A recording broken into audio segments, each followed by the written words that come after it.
So I'm a flash fiction guy. This is the longest piece I've written, which is probably only 1,500 words. It's called Wedding Jitters.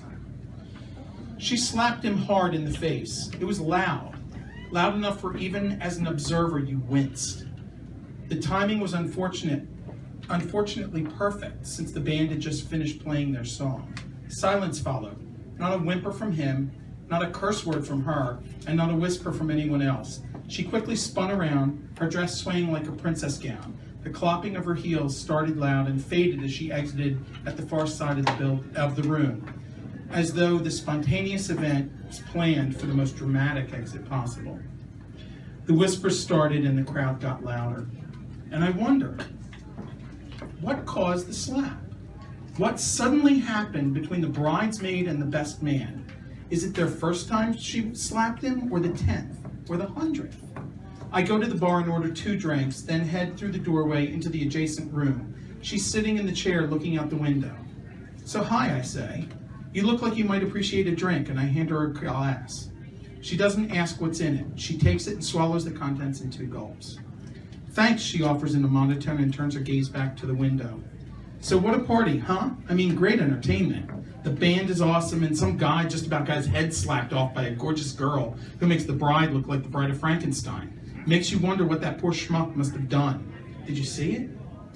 She turned to me and stared me down with that same look she gave the guy after slapping him. I wasn't sure whether to prepare for my own face slapping.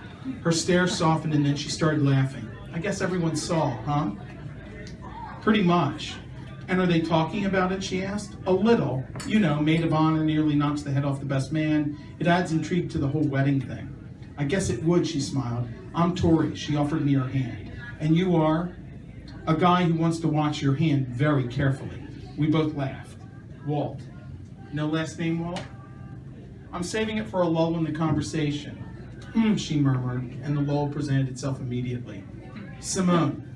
Hello, Walt Simone. So what made you slap him, I asked. I was wondering when you'd get around to asking me that. Was it something he said? Do you think it was? It seemed like it could have been. Then let's say it was. That's hardly an answer. You want to know the truth, she asked? Or some fantastic fiction that I can tell at future weddings that I attend. Is the wedding over, she questioned me. Not completely. Some people are headed out, but the band is still playing. Okay, Walter Simone, asker of questions. It was not something he said. It was a cover-up. What kind of cover-up? The kind to protect a friend, a good friend. Now it gets interesting. So how does slapping a guy in public protect a friend? I walked in on her in the bathroom with an old friend of hers.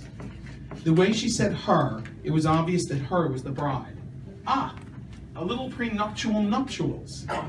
Weddings bring out the romance in people, sometimes even the bride and groom. Exactly. People might have seen them entering the room together, and so I created a small diversion. Interesting definition of small. Smaller than the alternative. Did he know that he was part of the diversion? Not exactly. I probably owe him an apology. I'll text him later. Good idea. If he sees you coming, he probably won't hang around to talk, I laughed. Why him? He was nearby. I met him at the practice dinner, and he came to the wedding alone. How considerate of you not to embarrass someone who had a date. I'm a giving person, she smiled again. It may help him score with the bride's slut cousin, Robin. She reached over and took my drink from my hand and began sipping it too. Given your description of her, he may not have needed the help. The bride do that a lot? Does the bride do that a lot? Can't say. Can't say or won't say. You're a smart boy. Friends keep secrets or they don't get to keep secrets. So, if you're good at keeping secrets, why are you telling me this one? I never named her, you did, and you look trustworthy. Or maybe because you were the only person who came to find out how I was. Suppose it was just that I came to find out what happened. She stared me in the eye again. I read people pretty well. You wanted that too. But that isn't why you came to me. You've been looking at me all night. You think girls don't notice? We do. It doesn't mean we'll make it easier for you just because we know. It's part of the testing. The testing? Yeah, to see if you have the balls to follow through on what you're thinking. A girl doesn't want a guy who can't follow through. She's confident and fearless, beautiful and smart. There's just one thing to do. I stand up and point to the door. Let's go for a dance. I'd like to end the evening dancing with you. Maybe it won't be the end, she said. Maybe not. I hold my hand out and she takes it. I hold her hand firmly and give it a squeeze. I just want to make sure I'm not the object of another distraction. Oh, honey, I have a much different distraction planned for you if you know how to dance. That's really nice.